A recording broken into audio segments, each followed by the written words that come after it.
Research methodology political science இந்தியாவின் சார்பாக 3 வட்டமேஜை மாநாடுகளிலும் கலந்து கொண்ட பெருமைக்குரிய நபர் இரட்டமலை சீனிவாசனோடு சுதந்திர இந்தியாவின் அரசியல் நிர்ணய சாசன சபைக்குழுவின் 12 குழுக்களில் 12வது குழுவான வரைவு குழுவின் தலைவர், சுதந்திர இந்தியாவின் முதல் சட்டத்துறை அமைச்சர்.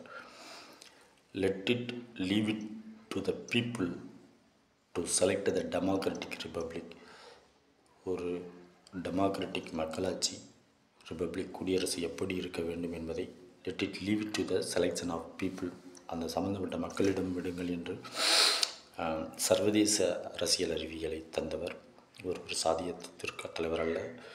எல்லா சாதியிலும், குலத்திலும், மதத்திலும், தேசத்திலும், வர்க்கத்திலும், எல்லா பணிபுரியும் இடத்திலுமே எண்ணத்தாலோ வார்த்தையாலோ செயலாலோ உருட்டி தீண்டாமை வடிவம் இருக்கத்தான் செய்கிறது. அப்படி யாரும் செய்யக்கூடாது என்ற சுதந்திர விடுதலைக்காக சர்வதேச அரசியல் அறிவியலை தந்தவர் இவர். தலித் என்ற மராட்டிய சொல்லிற்கு அவர் கொடுத்த விளக்கம் ஒரு அப்பளத்தை மேஜையின் மீது வைத்து நொறுக்கி காட்டினார். யாருடைய உணர்வுகளெல்லாம் இப்படி நொறுக்கப்படுகிறதோ அவர்களின் சுதந்திரத்திற்கான அரசியல் அறிவியல் என அறிவித்தவர் பெறப்பட்ட பெருமகன்.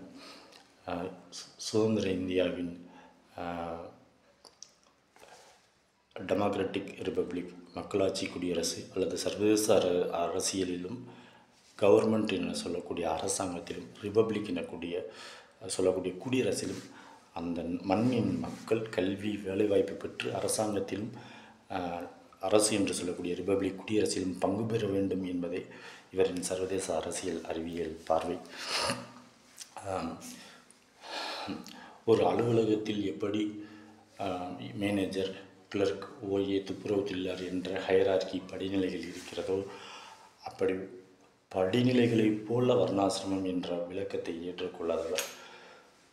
ஆகவே படிநிலைகள் என்பதை இருக்கலாம், ஆனால் அந்த பணிகளில் உயர்வு தாழ்வு கருதக்கூடாது. எல்லா உயிரையும் சக மனித மாண்போடு நடத்த வேண்டும் என சொன்னவர். மனித உரிமைகள் ஐநா சபையில் ஹியூமன் டிக்னிட்டி என்ற சொல்லாடலை கையாளுவதற்கு ஒரு சர்வதேச முன்னுதாரண ஐக்கானாக இருந்தவர்.